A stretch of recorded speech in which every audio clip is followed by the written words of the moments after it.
tarde a todos e muito obrigada por participarem neste webinar e muito obrigada pela vossa presença. O meu nome é Teresa Patrício, eu sou advogada e estou aqui hoje na qualidade de Vice-Presidente da Câmara de Comércio Luso-Britânica. Eu gostaria de dar as boas-vindas e como vamos ter um tema, este tema do webinar é subordinado ao Acordo de Comércio e Cooperação entre a União Europeia e o Reino Unido, especialmente relativamente aos impactos fiscais nas empresas. A Câmara de Comércio Luso-Britânica vai iniciar hoje uma série de webinars relativos ao tema Brexit e por isso nós convidamos-vos a participarem nos futuros webinars, para além deste, e verem os outros temas que vão sendo também tratados e que vão estar devidamente anunciados no nosso site. Este tema de hoje é um tema muito recente na panorâmica jurídico-fiscal e que não só pela sua temática, como também pela sua novidade, abarca em si grandes desafios e suscita questões às quais se vão ensaiando respostas. A 31 de janeiro de 2020 foi concluído o acordo de saída ordenada do Reino Unido da União Europeia e este acordo de saída abrange os direitos dos cidadãos, o acerto financeiro, o período de transição, os protocolos sobre a Irlanda do Norte, Chipre e Gibraltar, a governação e outras questões relativas à separação. A entrada em vigor do acordo de saída assinala o termo do prazo previsto no artigo 50º do Tratado da União Europeia e o início de um período de transição que decorreu até 31 de dezembro de 2020. No âmbito das negociações iniciadas pelo acordo de saída, chegou-se ao acordo de comércio e cooperação entre a União Europeia e o Reino Unido, que se encontra a aguardar ratificação. O Acordo de Comércio e Cooperação oferece, de certo modo, uma segurança jurídica quando os tratados e o direito da União Europeia deixarem de ser aplicáveis ao Reino Unido. Contudo, e como é expectável, mesmo com a aplicação deste Acordo de Comércio e Cooperação, serão colocados novos obstáculos ao comércio de bens e serviços, à mobilidade de pessoas e aos fluxos de investimento entre a União Europeia e o Reino Unido. É devido a esta nova realidade que estamos aqui presentes, com o objetivo de trocar ideias e partilhar conhecimentos que nos permitam compreender quais os impactos fiscais e quais os novos obstáculos ao comércio de bens e serviços e aos fluxos de investimento entre a União Europeia e o Reino Unido. Para tal, contamos com a ajuda dos nossos ilustres oradores, que muito nos honram com a vossa presença e que muito agradecemos, e com eles vamos desbravar caminhos não antes feitos, mas que nos dias de hoje se impõem. Connosco temos hoje o Dr. José Maria Raventós, Country Manager Portugal da Sage, que é uma empresa multinacional inglesa e que com certeza no vosso ramo de negócio tem vindo a percorrer estes obstáculos e estes caminhos e devem estar muito bem preparados para esta nova realidade que estamos todos a enfrentar. Também vamos contar com a presença da doutora Daniela Lagoa, que é responsável de VAT da Mazars, e o Dr. Filipe Nogueira, Special Counsel Tax, também da Mazars. Os nossos convidados vão analisar o tema e ajudar-nos a compreender o que altera e quais as novas regras a aplicar. Por uma questão metódica, agradecemos a todos que coloquem as vossas questões no chat e vamos procurar responder dentro do tempo que temos para este webinar e caso não seja possível responder a todas as questões, agradeço que enviem um e-mail e depois os nossos ilustres oradores tentarão dar resposta às vossas questões, se não for possível, dentro do nosso webinar. Muito obrigada e dou a palavra ao Dr. José Maria Raventós. Muito obrigado, doutora Teresa Patrício. Obrigado pela vossa introdução. Boa tarde desde Barcelona. Como já disse a doutora Patrício, eu sou José Maria Raventós, sou o Country Manager da Sage Portugal. para todas as pessoas que eu represento. É um prazer e é uma enorme satisfação estar neste evento, que é importantíssimo para nós e é relevante para nós participar, depois precisamente de mais ou menos um ano de estar em teletrabalho. Ainda estamos em teletrabalho, estou no escritório de Barcelona, mas com umas grandes saudades de estar em Portugal, seja em Lisboa, seja no Porto, mas estou com grandes saudades de voltar a Portugal, ainda que as circunstâncias, por desgraça, não me permitem lá estar. Mas pronto, vamos lá ver se depois da Páscoa somos capazes de ir avançando e poder lá estar com os nossos colegas e também com toda a comunidade de clientes e parceiros que temos lá em Portugal. Okay? Portanto, muito obrigado por esta oportunidade. E, em segundo lugar, eu queria também agradecer e congratular a British Portuguese Chamber of Commerce pela organização deste evento e também a Amazares, como especialista na área de fiscalidade, toda a informação relevante que irá, de certeza, partilhar hoje numa situação que realmente é não só complexa, mas sim de máximo interesse para todas aquelas empresas que estão a interagir entre Portugal e o Reino Unido, ou Reino Unido e Portugal. Portanto, eu acho que isto é realmente importante ou relevante. Mas antes de mais, desculpem, deixem-me apresentar o que é a SAGE para aqueles que ainda não conhecem. De certeza que muitos dos que estão hoje nesta webinar sabem perfeitamente o que é a SAGE, mas just in case, como dizem os ingleses, para aqueles que não saibam, a SAGE é uma companhia de tecnologia, o principal fornecedor de software de gestão empresarial para as empresas de qualquer dimensão, desde startups a pequenas, médias, grandes empresas, com presença em 23 países. Somos uma multinacional britânica, listada no FTSE 100, e juntamente com a Vodafone somos as duas empresas mais importantes de tecnologia do Reino Unido. Portanto, contamos neste momento com mais de 30 milhões de clientes em todo o mundo, 13 mil colaboradores e mais de 40 mil parceiros de negócio, basicamente dar uns highlights do que é a nossa dimensão.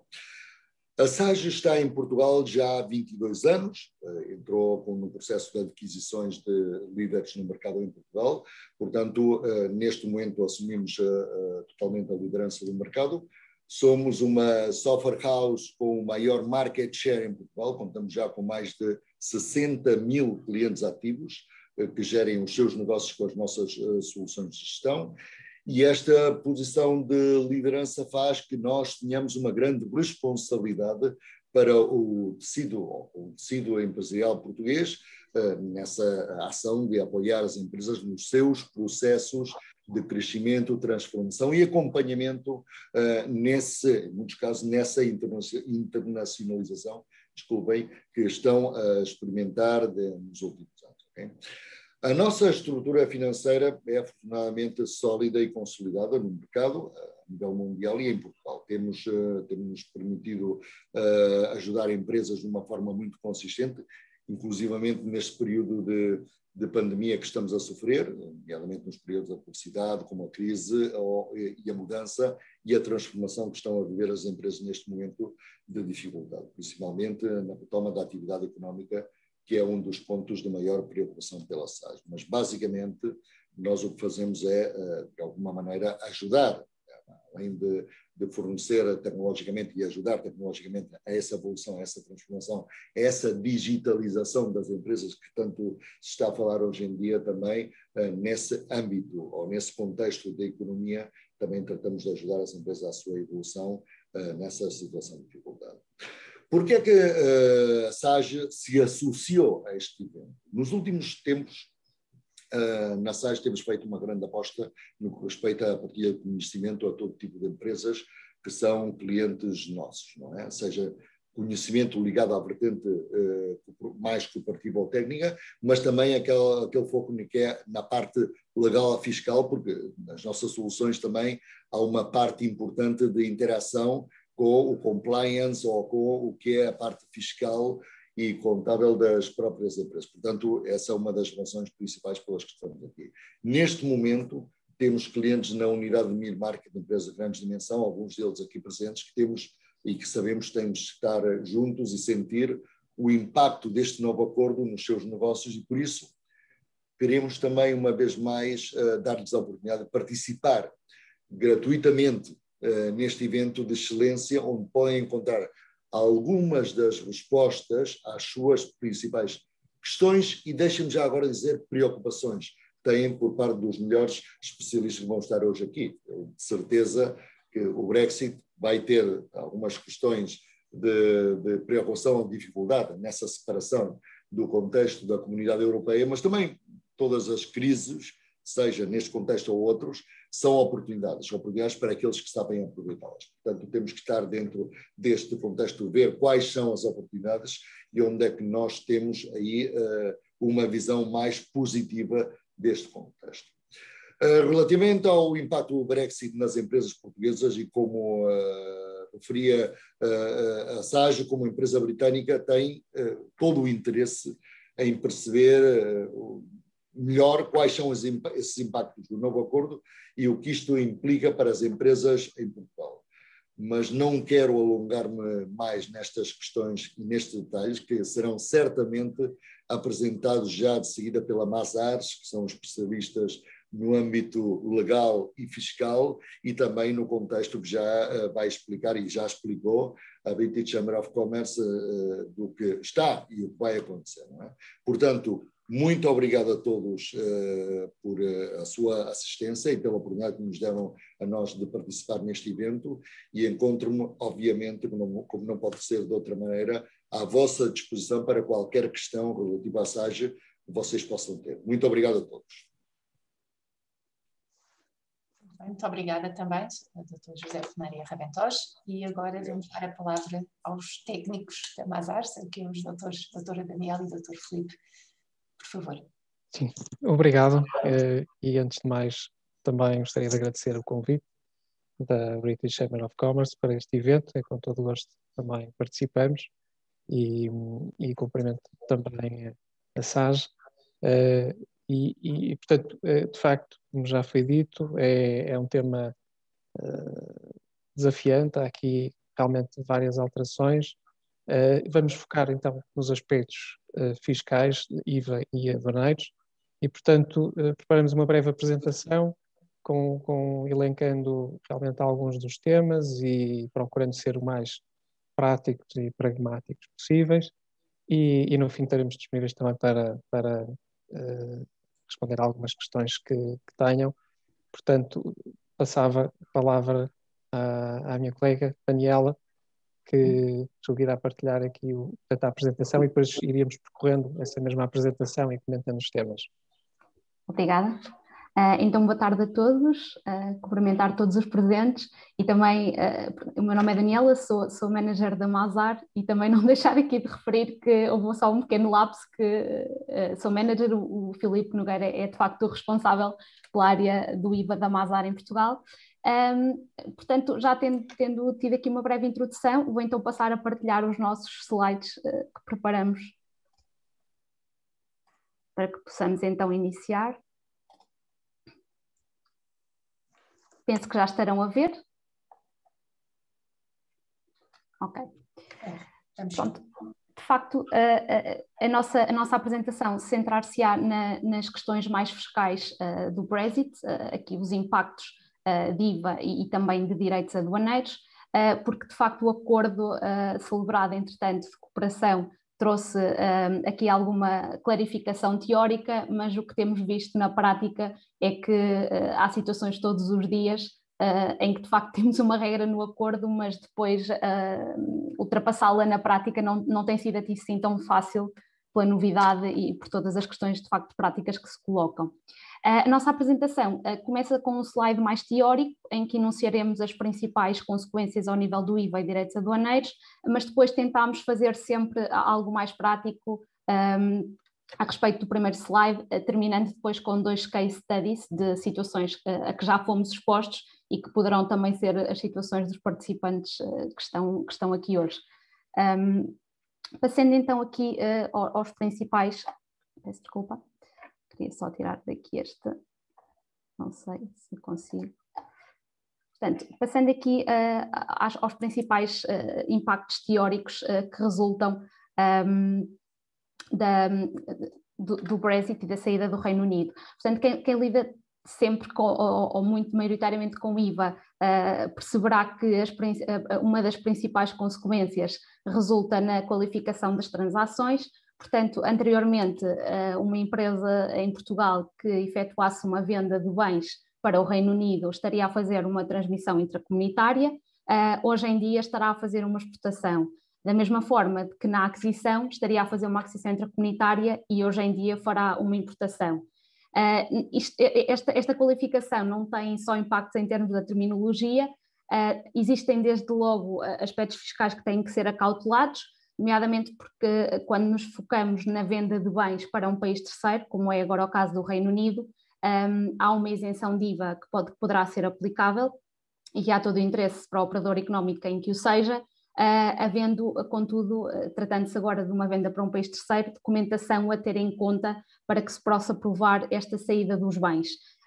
E se anteriormente a prova era feita de uma determinada forma porque o Reino Unido faz parte da União Europeia, agora é necessário que uma intervenção das alfândegas e, portanto, teremos que, se a entidade portuguesa for o exportador, terá que ficar munida de um certificado de exportador, um certificado de saída para o exportador, enquanto que se o adquirente constar como exportador na operação, a entidade portuguesa continua a ter que ficar munida de uma certificação de saída para o fornecedor nacional. Caso contrário, a isenção de IVA poderá estar em causa. Também chamar a atenção aqui para um regime que poderá ser particularmente interessante para entidades que transacionam habitualmente com a União Europeia e pouco com o país terceiro, mas onde esteja normalmente o Reino Unido.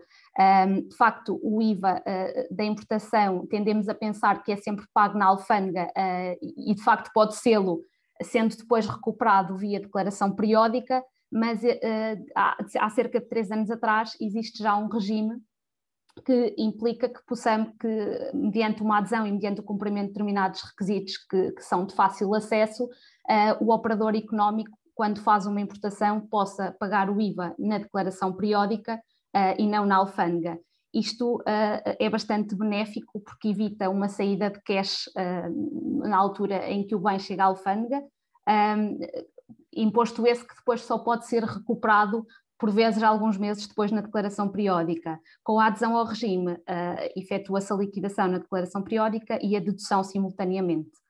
Depois também, só uma chamada de atenção para o fim de algumas medidas de simplificação que deixam de ser aplicáveis naturalmente ao Reino Unido, porque apenas estão disponíveis para entidades da União Europeia, a simplificação das operações triangulares, a simplificação de um regime existente para as vendas à consignação e também de alguns aspectos do one-stop shop. Iremos desenvolver estas simplificações mais à frente com casos concretos.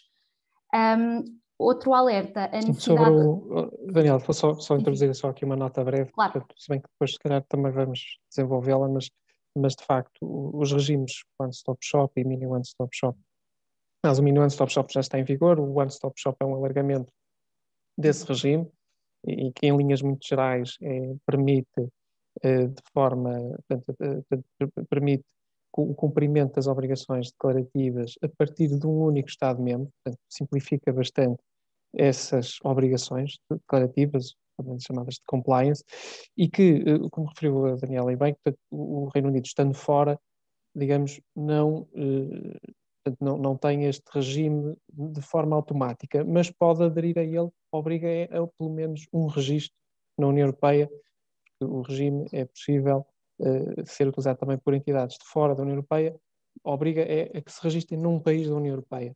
Portanto, só para dar essa nota que ainda assim é possível que uma entidade do Reino Unido beneficie deste regime, tenha que se registrar em algum país. Era só esse complemento. Certo. Então, outra consequência prática que existe é que as entidades do Reino Unido a operar em Portugal terão que ser obrigadas a nomear um representante fiscal, que têm a partir de 1 de janeiro 6 meses para o fazer, segundo um ofício que já foi partilhado pela autoridade tributária. Passa a haver requisitos adicionais para recuperação de IVA. Aqui estamos a falar principalmente de situações, um exemplo prático será uma empresa estabelecida em Portugal que envia funcionários, por exemplo, para participação numa conferência no Reino Unido. Portanto, enquanto anteriormente a recuperação de um eventual IVA incorrido no Reino Unido seria mais fácil por via da chamada 8ª diretiva, por exemplo, com despesas de alojamento, refeições, transporte, etc., passa a ter que recorrer-se à 13ª diretiva, que é aplicável para Estados terceiros para recuperação de IVA incorrido no Reino Unido, o que implica aqui requisitos adicionais como a necessidade outra vez de um representante fiscal e também a existência de reciprocidade, ou seja, o Reino Unido só irá devolver IVA se Portugal também devolver a sujeitos passivos do Reino Unido. Depois aqui também outra nota para a prestação e aquisição de serviços. Claramente não haverá tantos temas a acautelar como nas transações de bens, mas haverá certamente algumas alterações, por exemplo, ao nível do reporte nas declarações periódicas de IVA. Em sede de direitos aduaneiros, temos aqui um dos principais temas esclarecidos pelo acordo. De facto, houve aqui uma isenção para mercadorias originárias do Reino Unido, aqui no caso em que estamos a importar. Se estivermos a exportar, acontecerá o mesmo no Reino Unido, uma isenção de direitos aduaneiros, mas de facto tem sido muito badalada esta medida, e nós mais à frente clarificaremos também que não, poderá não ser assim tão fácil, é necessário uma prova da origem do bem, portanto é algo que deverá ser acautelado sob pena de serem cobrados direitos aduaneiros sem necessidade por vezes. Por último, em termos de notas teóricas, reforçar aqui a exceção que existe para a Irlanda do Norte neste acordo, que embora fazendo parte do Reino Unido, continua a ser tratada como continua a fazer parte da UE quanto a operações relativas a bens, portanto aplica-se a diretiva IVA e todos os acordos, mas é considerada país terceiro no que respeita a serviços, o que estará relacionado também com a posição geográfica, que talvez não fizesse sentido colocar barreiras alfandegárias às transações com a Irlanda. Não sei se queres acrescentar alguma coisa, Filipe. Só assim uma nota geral, portanto isto... Quer dizer, em linhas gerais, o que podemos retirar daqui, diria eu, e isto sem prejuízo de vermos agora mais à frente alguns cenários que temos aqui para apresentar, mas portanto, dizia eu, obviamente que continua a ser possível transacionar com o Reino Unido, há todas as condições para isso. Agora, há realmente algumas, como é que eu ia dizer, há alguns aspectos que é necessário acautelar e que dificultam, de certa forma, um bocadinho as transações, mas também há aqui, eu diria, uma fase de adaptação e depois é expectável que se torne mais, digamos, mais fácil e que sejam ultrapassadas algumas das dificuldades. Mas, em linhas gerais, há aqui, então, talvez dois aspectos e que vamos depois ver mais à frente, quer dizer, por um lado, necessidades, obrigações fiscais de registro, por exemplo, fiscal, de IVA em particular, que podem ser necessários e que antes não eram necessários, porque antes, estando o Reino Unido dentro da União Europeia, há um conjunto de medidas de simplificação que não obrigavam a registro, por exemplo, em operações triangulares e outras, os consignment stock arrangements, uma medida de simplificação que foi introduzida na União Europeia recentemente e que permite evitar os tais registros. O Mini One Stop Shop, já foi falado, isto são tudo medidas de simplificação que se aplicam a entidades da União Europeia. Estando o Reino Unido fora, há que ter isso em consideração e há que ter a noção, portanto, convém avaliar obrigações que sejam necessárias cumprir, nomeadamente registro fiscal. Isto é um aspecto, mas lá está. Também devo dizer, sobre esse ponto, não é... Essa expressão não é nada que digamos, que ponha em causa a possibilidade de se fazer as transações. É uma questão de acautelar essas obrigações e tratá-las. Portanto, obrigações de registro.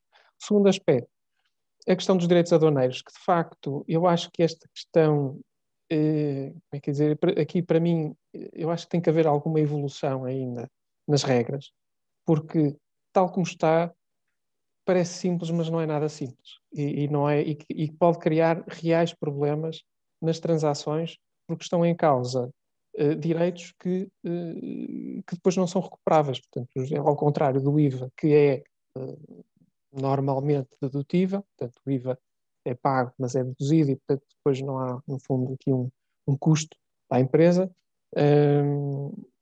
Pode haver obrigações declarativas, como dizia, e haver necessidade de pagar o IVA, mas depois ele ser reduzido, ou até aderindo ao regime que a Daniela falou e que mais à frente vamos falar um bocadinho mais, o regime de pagamento de IVA na importação, e depois do lado do Reino Unido há algo semelhante, ou seja, permite, no fundo, importar e não ter na prática que pagar o IVA, tem é que se declarar o IVA como se fosse uma aquisição intercomunitária na prática, portanto isso não cria, lá está, um verdadeiro problema. Agora, os direitos é diferente, os direitos aduaneiros, sendo devidos, acabam por ser um custo para a empresa, um custo acrescido. E isso, há realmente situações que, apesar desta isenção que está prevista, na prática isto depois há muitas questões, porque, desde logo, porque, é necessário demonstrar a origem das mercadorias. E a origem é uma coisa complicada, ou em muitos casos complicada ou complexa. Um produto pode ser composto por vários materiais, ter componentes que vêm de vários países, etc., e entre outras situações.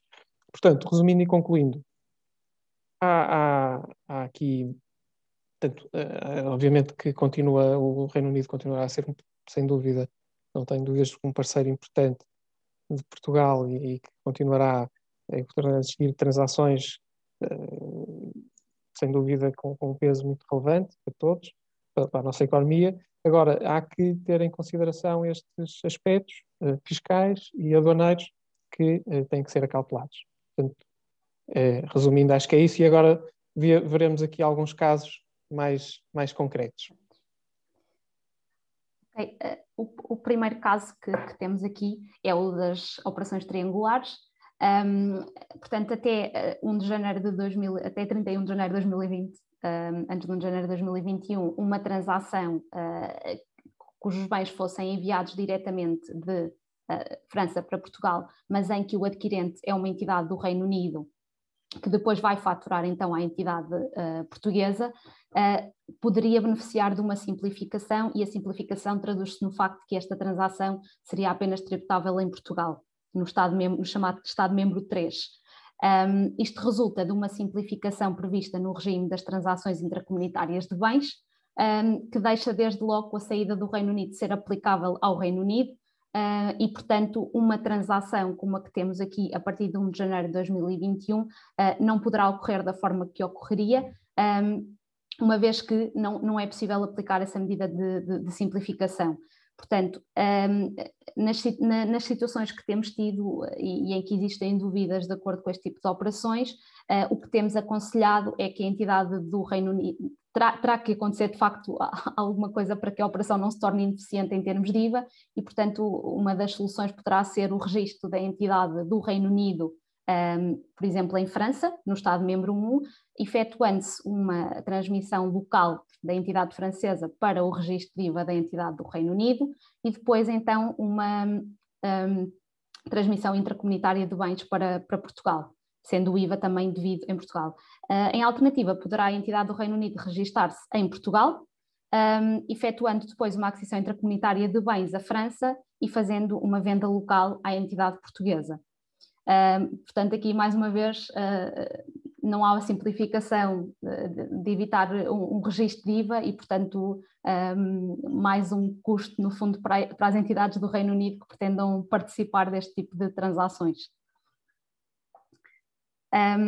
Outra solução que poderá acontecer, e que já tivemos também um caso, é que se há um grupo de empresas e uma das empresas é do Reino Unido, mas há a opção de que essa empresa do Reino Unido deixe de estar na cadeia, poderá facilitar também aqui as coisas, se essa empresa sair do cenário, substituindo-se por outra entidade do grupo que pertence à União Europeia. Não sei se pretendes... Acho que estás em mute. Sim. Okay. Sim. Não, portanto, ou seja, lá está, é uma das situações, uma das tais chamadas medidas de simplificação que existem nas regras comunitárias e que se aplicam às transações entre Estados-membros. Portanto, ou seja, quando temos 3 Estados-membros envolvidos e as mercadorias são diretamente expedidas de um Estado-membro para o terceiro Estado-membro, digamos assim, terceiro na cadeia, a entidade estabelecida no Estado-membro 2, no fundo aqui faz o triângulo, não necessita de se registar. Portanto, em virtude da aplicação das tais chamadas medidas de simplificação, portanto, portanto, a operação é tratada de forma simples, digamos. Já no caso em que o Reino Unido, sendo o Reino Unido, portanto, estando o Reino Unido fora da União Europeia, deixam de se aplicar estas medidas de simplificação. Na prática, o que acontece é que há aqui a tal necessidade ou obrigação de registro num dos Estados-membros para acautelar a neutralidade do IVA e também as obrigações declarativas que realmente existem e que decorrem das regras comunitárias. Portanto, lá está, não é eu diria, um problema sério, há apenas que acautelar estas situações sob pena de haver penalidades por incumprimento de obrigações e, inclusive, a perda a impossibilidade do Reino Unido, da empresa do Reino Unido, neste caso, por exemplo, recuperar o IVA que ia suportar de França. França, só aqui de forma muito simples, portanto, França, neste caso, a entidade francesa, ao faturar uma entidade do Reino Unido e expedindo os bens para outro país comunitário, teria que aplicar IVA francês. Ou seja, portanto, teria que, já não havendo a triangulação, a lógica da triangulação, onde não havia aqui IVA, assim tem que haver IVA francês, IVA esse que a empresa do Reino Unido, inclusive, teria dificuldades em recuperar, a partir daí teria um bloqueio, porque na prática o que tem que acontecer é isto, já foi dito, teria que se registar em alguns dos Estados-membros. Portanto, resumindo e concluindo, é cautelar estas obrigações para que tudo seja neutral e não haja aqui um verdadeiro ónus fiscal, que isso sim seria mais gravoso. Na mesma lógica, mas neste caso para a questão das vendas à consignação, que acaba por ser uma transação bastante comum, até 1 de janeiro de 2021, uma empresa no Reino Unido que dispusesse de um estoque de mercadorias em Portugal, para mais facilmente abastecer os seus clientes no país, poderia agora, portanto, não teria que se registar, porque desde janeiro de 2020 há para os Estados-membros uma medida de simplificação para este tipo de transações, que mediante alguns requisitos evita também esse registro. Muito brevemente, os requisitos passam por existir já um acordo prévio entre a entidade que fornece os bens e a entidade que se tem a intenção ou compromete-se a adquirir no país de destino. A venda ocorrer pelo menos até 1 ano a partir do momento em que os bens chegam ao território de destino e, portanto, aplicados alguns destes requisitos, é possível que a entidade que tem de facto este estoque no país de destino das mercadorias, não tenha que se registar pelo simples facto de existir este estoque.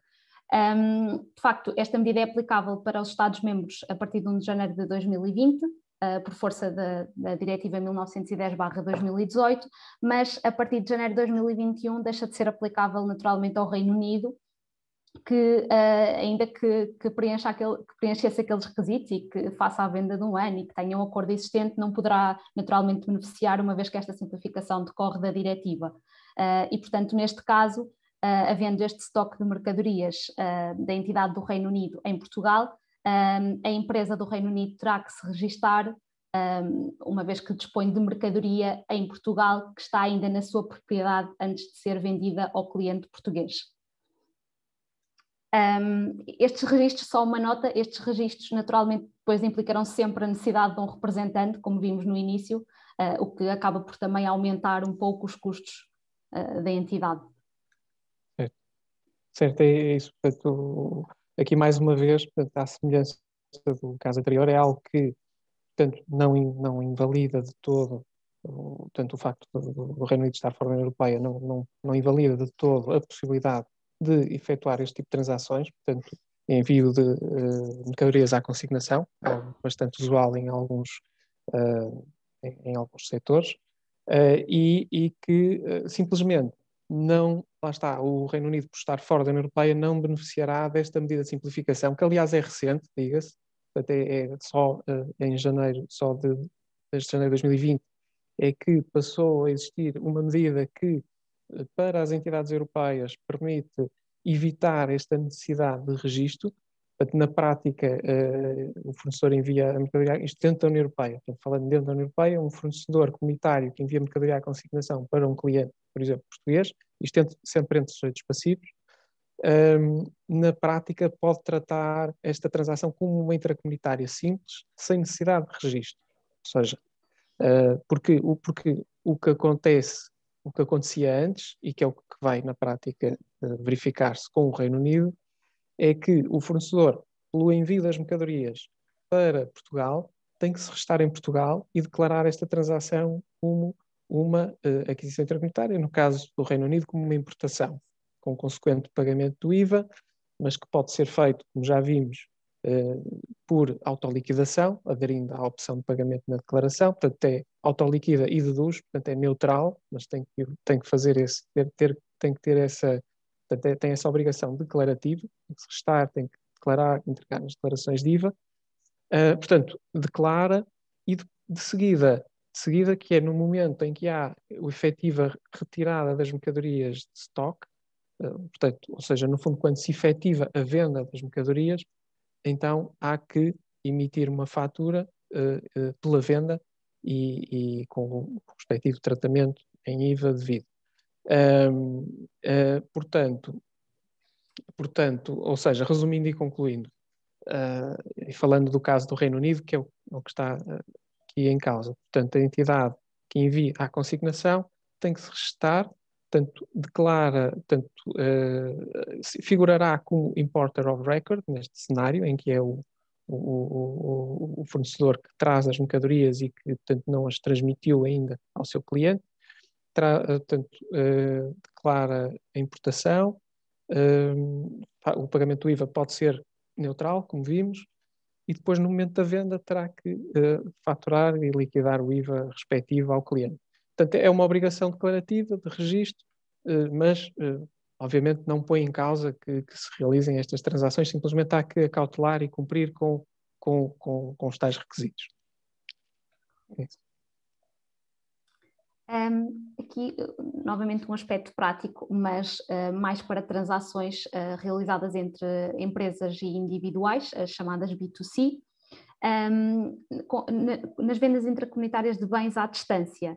Aqui temos então que distinguir duas situações, a situação aplicável até 30 de junho de 2021 e a situação após julho de 2021. Isto porque, só para contextualizar, há um conjunto de alterações que vão existir nestas transações B2C a partir de julho de 2021, mesmo no contexto da União Europeia, e portanto aqui a necessidade de termos que dividir aquilo que aconteceria até esta data e após esta data. Portanto, aqui vemos um exemplo de uma venda à distância. Primeiro que tudo, será uma venda efetuada a um consumidor final, em termos genéricos, em que o vendedor é responsável pelo transporte e o bem vai diretamente para o individual, sem parar, por exemplo, num armazém ou noutro local de armazenagem. Aqui vemos, por exemplo, o exemplo de uma máquina fotográfica e um individual que compra, por exemplo, online. É de facto a mercadoria expedida e, portanto, até 30 de junho de 2021, caso o fornecedor de França não ultrapassasse o limiar de 35 mil euros, poderia liquidar o IVA no país de origem. Caso ultrapassasse esse limiar, teria que se registar no país do consumidor. As entidades do Reino Unido, a partir de 1 de janeiro de 2021 e até 30, também terão até 30, portanto, sempre a partir de janeiro de 2021, terão que se registar independentemente de qualquer limiar. Portanto, neste espaço de 6 meses, enquanto que para as entidades da União Europeia existe aqui uma simplificação, sendo que só a partir de determinado limite de vendas é que se terão que registar no país, para o Reino Unido, a partir de janeiro, não se aplicam quaisquer limiares e neste tipo de vendas terão que se registar no país do consumo. A partir de 1 de julho de 2021, todos os países da União Europeia passam então a poder usar o chamado One Stop Shop para este tipo de transações.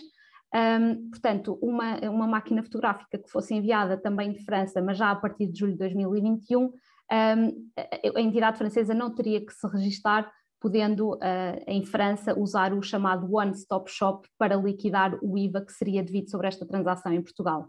Já o Reino Unido não poderá beneficiar, mas noutras condições deste regime, ou seja, deixam de existir vendas propriamente chamadas intracomunitárias, passam a existir importações e, portanto, aqui será mais uma dificuldade para as entidades do Reino Unido. Quanto também aqui uma chamada de atenção para outra matéria que irá alterar, as importações de pequeno valor. Portanto, a partir de julho de 2021 é abolida a isenção que existia de IVA até 22 euros, isto muito por causa de alguma fraude que por vezes era detectada de bens que se dizia ser inferiores e na realidade não o eram, mas há contudo uma dispensa de pagamento de direitos aduaneiros se o valor intrínseco do bem, que é um conceito que consta do Código Aduaneiro, for inferior a 150 euros mediante determinadas regras. Nestas situações são introduzidas a partir de julho de 2021 novas medidas de pagamento do IVA. Portanto, aqui estamos sempre a falar, relembrando mais uma vez, de transações com particulares, além do mecanismo standard, por exemplo, se for o consumidor a ficar responsável pela importação, o mecanismo standard será, nesse caso, o pagamento do IVA devido pela importação. Há dois mecanismos que passam a existir para pagamento desse IVA. O fornecedor no país terceiro poderá registar-se no chamado Import One Stop Shop, o IOSS, que mais não é do que uma plataforma, e a pessoa individual, neste caso o adquirente, entregará o IVA devido por esta transação logo no momento da compra do bem e será o fornecedor do país terceiro registado nesta plataforma a fazer a entrega desse IVA. Neste caso concreto, e já tendo sido o IVA pago no momento da aquisição, a importação depois ficará isenta de IVA. Em alternativa, e se não for utilizado o IOSS, há também um regime especial de pagamento do IVA que consiste na intervenção aqui de um despachante, por exemplo, e o IVA será pago a esse mesmo despachante que depois entregará uma declaração no mês seguinte àquele em que acontecerem as operações para pagamento e entrega deste IVA. Colocámos também aqui o exemplar da declaração, uma vez que foi publicada muito recentemente, creio que a semana passada, e portanto será mais uma obrigação declarativa neste caso para o declarante, que poderá ser, naturalmente será ou de forma comum despachante. As plataformas eletrónicas terão aqui também regras um bocadinho distintas. Se neste tipo de transações B2C houver a venda for feita online, mas através de uma plataforma facilitadora desta venda, que não era proprietária do bem que estaria a vender, há ainda assim uma responsabilização desta plataforma. Ela é considerada um chamado deemed supplier, mais não sendo que tornando-se adquirente dos bens que publicita, efetuando depois uma venda ao consumidor final. Depois, nas prestações, temos também aqui ao nível já dos serviços, as entidades do Reino Unido dar nota só de que poderão usar o One Stop Shop aplicável às entidades da União Europeia, mas terão sempre que se inscrever, como o Filipe há pouco referia, num Estado-membro à escolha, onde declaram o IVA. Okay. Portanto, aqui, portanto, há que ter em consideração estas regras que entram em paralelo, que têm a ver com regimes de IVA de importação e, portanto, medidas ao mesmo tempo de simplificação, mas também que visam, de facto, um maior controle destas situações. Portanto, a questão da abolição da isenção das importações de pequeno valor, que existiam e, portanto, abrangiam mercadorias de valor aduaneiro até 22 euros e que, no fundo, estavam a ser ali, como é que é dizer, uma porta para algumas situações de fraude, portanto, mercadorias que vinham de fora da União Europeia, que eram declaradas como tendo um valor muito baixo para não pagar direitos e depois na prática, quando na prática depois o valor de venda era superior, mas isso não era controlado. Agora há um muito maior controle com a responsabilização também das plataformas que fazem a ponte, entre aspas, entre os fornecedores e os clientes finais, com maior cruzamento de informação, com estes regimes de número de IVA de importação. Bom, há aqui um conjunto de regras, isto também para as empresas europeias, mas no fundo a questão aqui, digamos, é que o Reino Unido, estando fora, passa a fazer, portanto, os bens que venham provenientes do Reino Unido passam a ser importações, logo passam a estar abrangidos por estas regras e, mais uma vez, há que acautelar, há que garantir o cumprimento destes requisitos. O fornecedor do Reino Unido terá realmente, então, neste tipo de situações, que obter o tal Import One Stop Shop, o IOSS, registar-se para efeitos deste regime e depois cumprir com as obrigações declarativas e de entrega do IVA. Portanto, é algo, mais uma vez, que, lá está, não põe em causa as transações, permite que elas se realizem na mesma, simplesmente, estando fora da União Europeia, tem realmente aqui mais algumas regras e alguns procedimentos e requisitos adicionais a cumprir. Para além de, só para concluir, que obviamente, isso já se sabe, as mercadorias passam, a partir do momento em que passam na alfândega, que têm que passar na alfândega, de facto virem de fora, isso só por si, como é óbvio, causa alguns constrangimentos, quer dizer, inevitáveis, quer dizer, uma mercadoria que não passa na alfândega é direto. Passando na alfândega tem o consequente portanto, tratamento de alfandegário, controle, portanto, obrigações declarativas, etc., que existem e, portanto, isso é algo que tem que ser tido em conta. Passando agora um bocadinho à questão dos direitos aduaneiros, como já foi referido, existe então uma isenção de direitos aduaneiros para produtos em que seja possível provar a origem do Reino Unido ou da União Europeia, consoante estejamos perante uma importação ou uma exportação. Consideram-se produtos originários os produtos inteiramente obtidos, neste caso pensando numa importação de um bem do Reino Unido, produtos inteiramente obtidos no Reino Unido, como seja, por exemplo, a extração de recursos naturais de um país, produtos produzidos no Reino Unido exclusivamente a partir de matérias originárias, ou seja, foi um produto que já foi transformado de acordo com várias matérias-primas originárias do Reino Unido, também será originário desse país, e produtos produzidos no Reino Unido que incorporem matérias não originárias. E aqui, tudo bem, as matérias-primas não foram originárias do Reino Unido, mas constitui-se um produto que, pela sua constituição, ficou originário do Reino Unido. Isto é relevante e, de facto, é um dos artigos do acordo, porque se esta origem não for comprovada, não é aplicável a isenção de direitos aduaneiros. E como é que se estabeleceu a comprovação desta origem? Diz o acordo que será através de um atestado de origem ou um conhecimento do importador.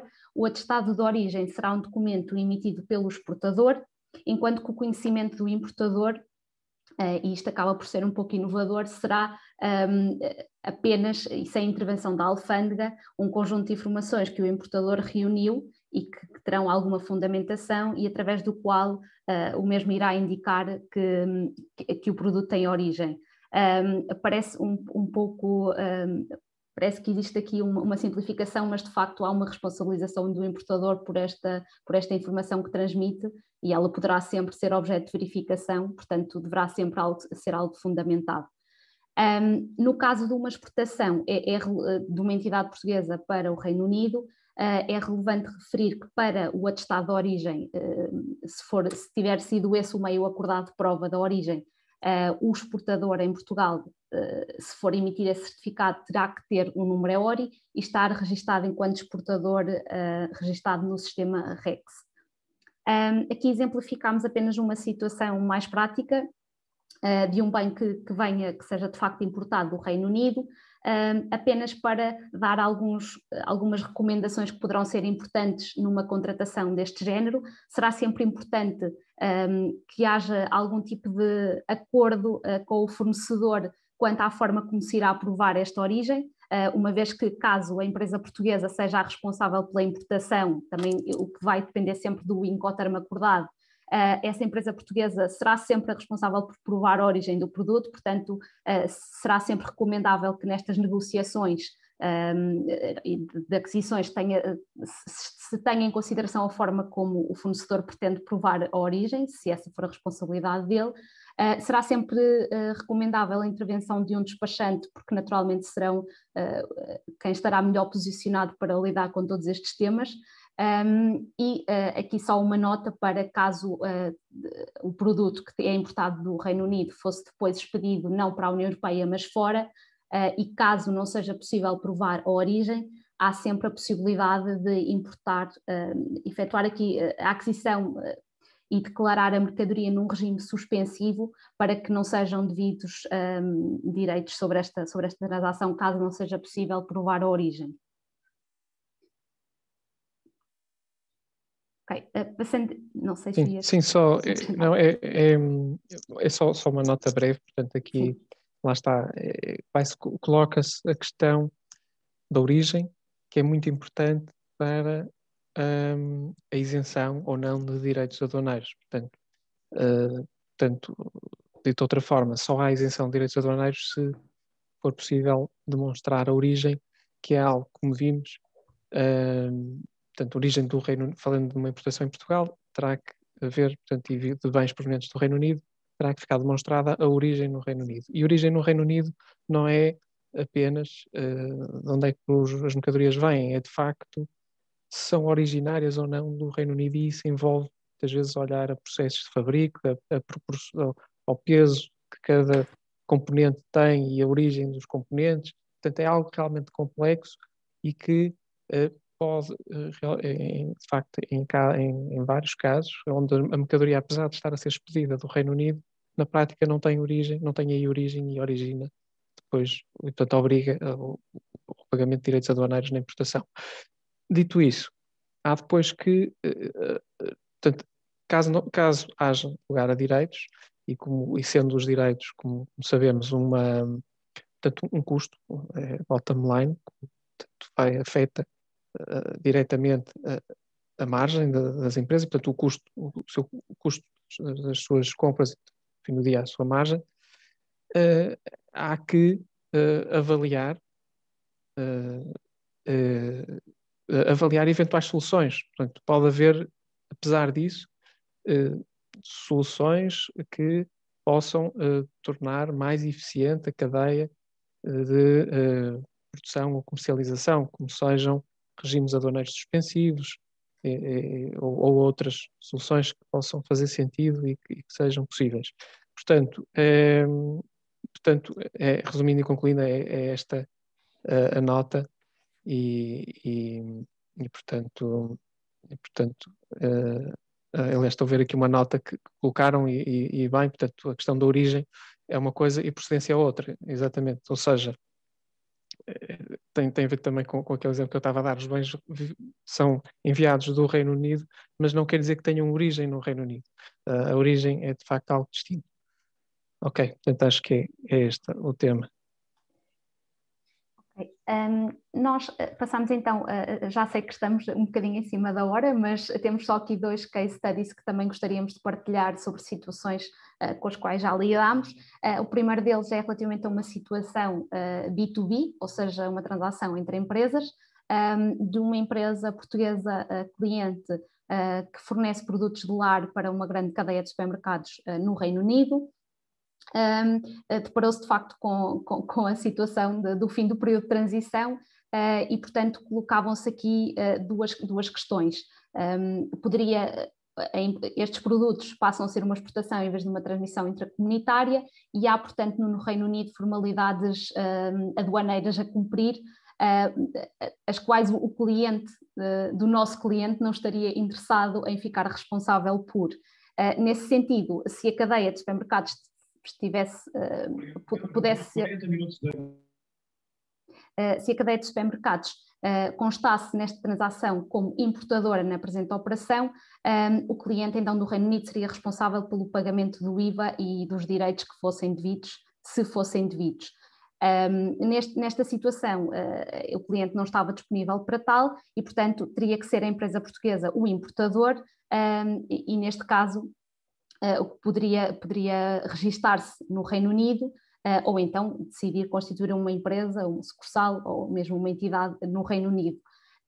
Aqui o nosso cliente optou de facto também por uma questão de expansão internacional, criar já uma empresa no Reino Unido, mas enfrentou desde logo alguns desafios, como a necessidade de expedir rapidamente mercadorias, e de facto há aqui alguma morosidade, também naturalmente poderá estar associada ao número de empresas que estarão a tentar resolver a sua situação, mas na morosidade na obtenção do número de IVA no Reino Unido, e a necessidade de expedir essas mercadorias rapidamente. Aqui a solução que se encontrou foi a obtenção para a empresa portuguesa de um número EORI temporário para poder fazer esta expedição das mercadorias, efetuando-se desde logo, enquanto não passavam estas 4 a 6 semanas de obtenção do número de IVA, de uma fatura emitida sem o valor do IVA, e depois, quando obtivesse o número de IVA no Reino Unido, o que iria acontecer é que iria sair uma fatura aí sim com o valor do IVA, que depois, já estando associado ao número de IVA do Reino Unido, poderia ser recuperável. Mas aqui só para dar nota de alguns desafios que se enfrentam mesmo quando existe uma solução teórica que aparentemente funciona. Um último caso aqui, neste caso um B2C, portanto transações com particulares. Num caso, aqui estamos a falar de uma situação de 1 de janeiro a 1 de julho de 2021 e, portanto, prévia às medidas que irão entrar em vigor do chamado e-commerce que falámos há pouco, a partir desta data. Portanto, uma importação aqui por parte da empresa do Reino Unido de bens provenientes da China, onde haveria lugar ao pagamento de IVA e direitos. Se fosse, de facto, esta importação efetuada por via do Reino Unido, haveria o pagamento de IVA e direitos no Reino Unido, sendo depois necessário expedir os bens para os consumidores finais em França. Nesta transação entre o Reino Unido e França, se a empresa do UK constasse como importador, haveria lugar ao pagamento de IVA e eventualmente de direitos, a não ser que o valor depois fosse inferior a 150 euros do bem, em França. E depois haveria sim uma liquidação local. Portanto, aqui o Reino Unido teria que efetuar o seu registro e liquidar o IVA local. Quando o cliente individual é o importador, então aqui ele ficará responsável pelo pagamento do IVA e direitos, e nesta situação foi aquilo que efetivamente aconteceu. Por uma questão de simplificação, acordou-se que o cliente individual é que seria o responsável pela importação. Outra opção seria efetuar esta importação da China a partir de um armazém em Portugal, da empresa do Reino Unido. Neste caso, existiria o pagamento de IVA e direitos em Portugal, e depois a expedição, já estamos aqui numa transação entre a União Europeia e, portanto, a expedição via Portugal para os consumidores finais em França far-se-ia através de IVA português devido na venda aqui em Portugal, caso as vendas à distância desta entidade não ultrapassassem 35 mil euros para a França. Caso contrário, então, obrigação de registro desta entidade em França para se poder liquidar o IVA francês. E penso que chegamos ao fim da nossa apresentação. Penso que já ultrapassados aqui alguns minutos. Só uma nota, Daniela, no slide anterior, estamos aqui a falar, exato, de venda a um particular, portanto, só a nota de que, portanto, a partir de 1 de julho teremos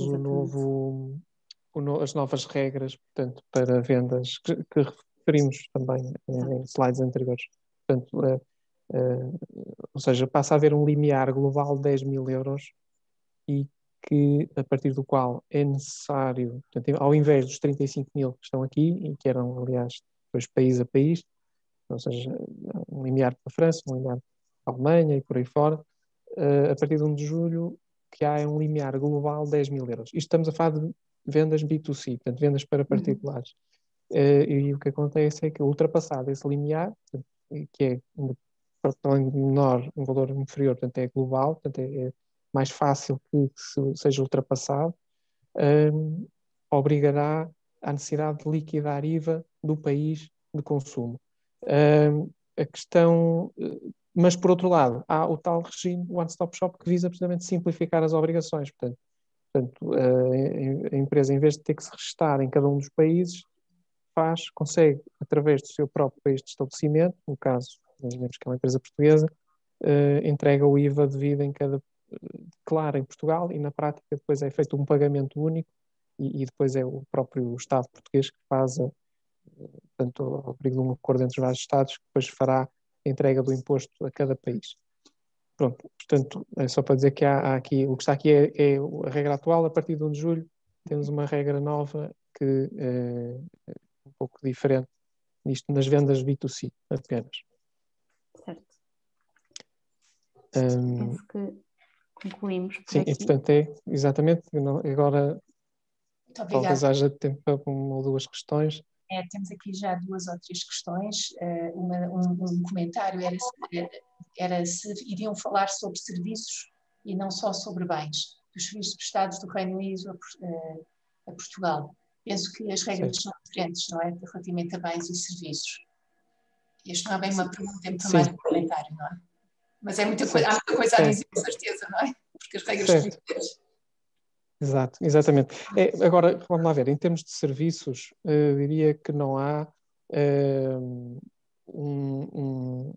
portanto, não há assim tantas alterações na medida em que se aplicam, portanto, as regras de localização que existem, ou seja, portanto, imaginemos uma empresa que presta serviços portanto, uma empresa portuguesa presta serviços de consultoria, pronto, falando aqui da nossa atividade, mas podem ser outros, portanto, uma empresa do Reino Unido. O serviço não é sujeito a IVA em Portugal e será tributado pela empresa, falando de um adquirente, portanto, um adquirente sujeito passivo. Será tributado no Reino Unido na medida em que o adquirente seja, portanto, sujeito passivo e, portanto, fará autoliquidação e dedução, tal como acontece hoje. Portanto, aí não muda. O chamado reverse charge. Exatamente. Agora, em situações B2C, aí já vamos ter, se calhar, que ter mais alguma cautela, desde logo, porque precisamente por aquilo que falamos antes, que é o facto do Reino Unido, estando fora, não estar abrangido pelo chamado mecanismo do One-Stop Shop. Ou seja, num serviço B2C, há a partir de uma obrigação de liquidação do IVA local.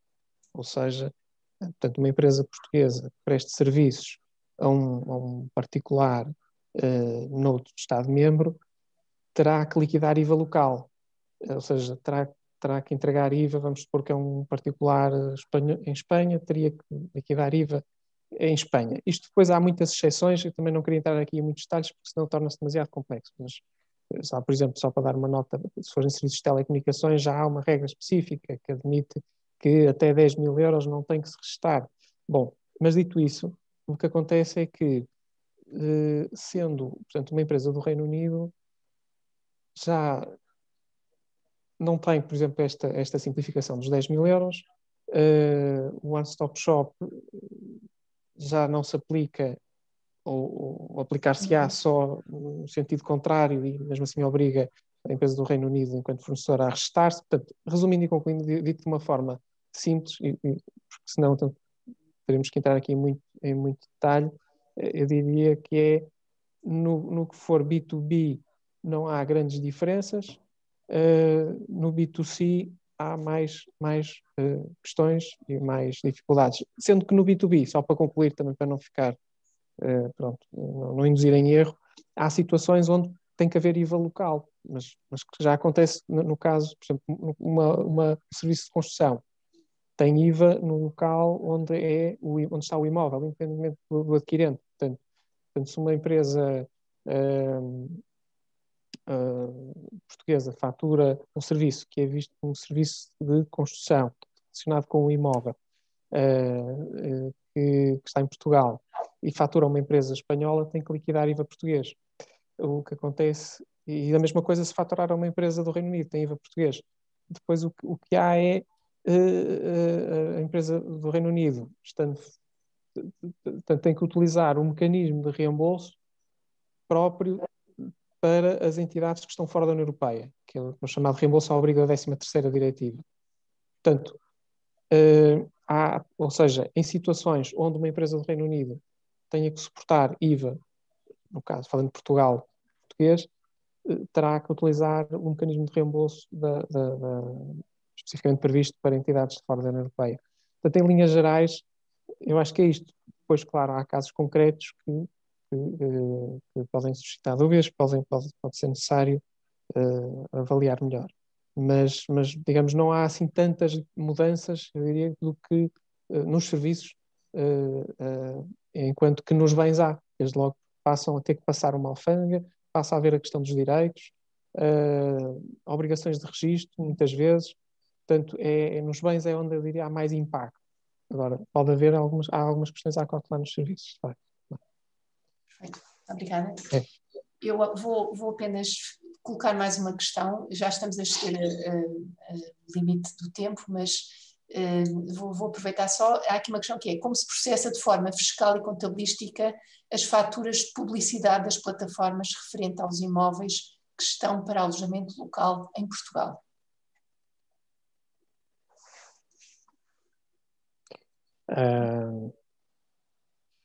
Faturas de publicidade das plataformas, ou seja, estamos a falar do Airbnb, do Booking, imagino que seja o caso. Parece-me que é isso.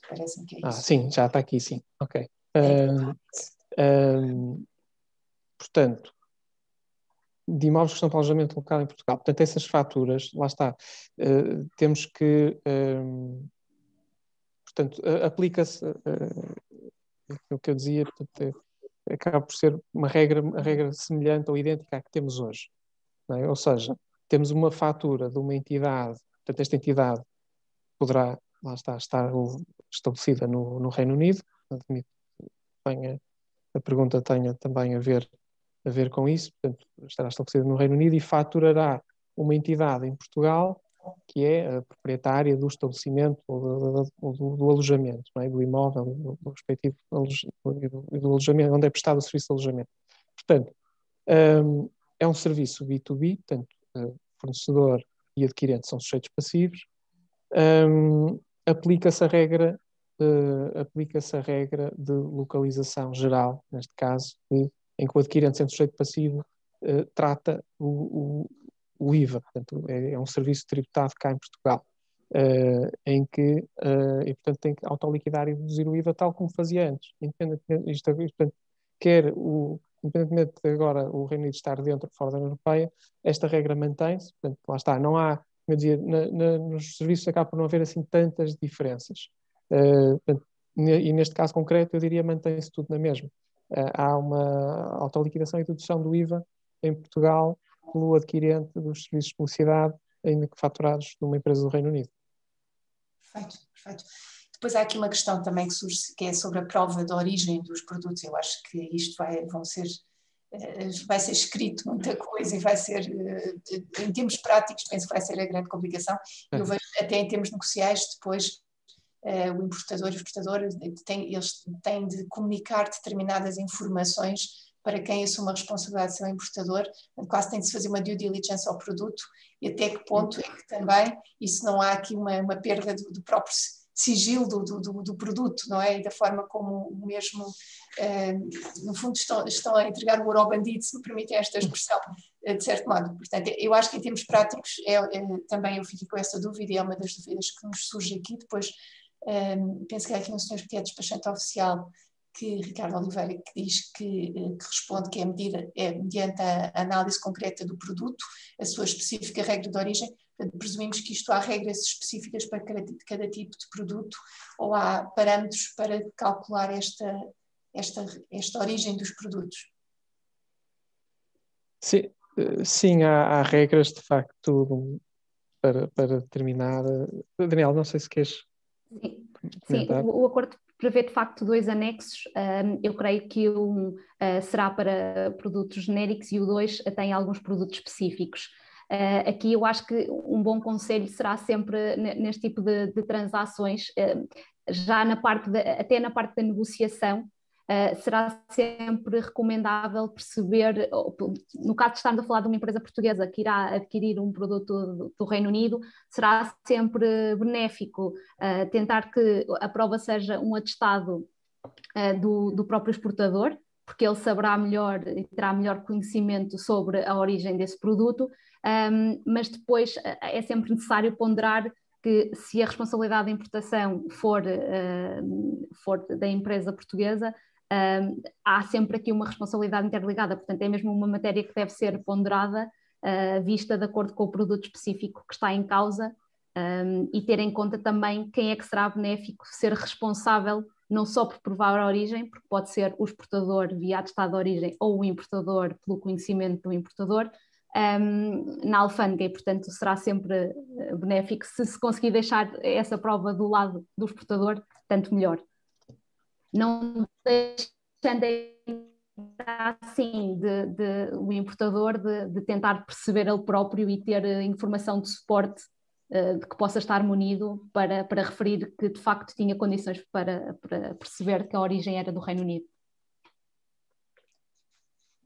Penso que já excedemos o nosso tempo. Eu quero agradecer a todos os nossos ilustres oradores, foi interessantíssimo. Há imensas questões que se colocam e a maneira prática como fizeram a apresentação facilitou a complexidade da matéria. Da nossa parte, gostaríamos de vos convidar para participar em futuros webinars da Câmara de Comércio. Dr. José Raventós da Sage, muito obrigada pela sua presença e por nos ter honrado com a sua apresentação. Dr. Filipe Nogueira e doutora Daniela, também muito gosto. Muito obrigada pela clareza da vossa explicação. E a todos os participantes, muito obrigada e até breve. Até breve.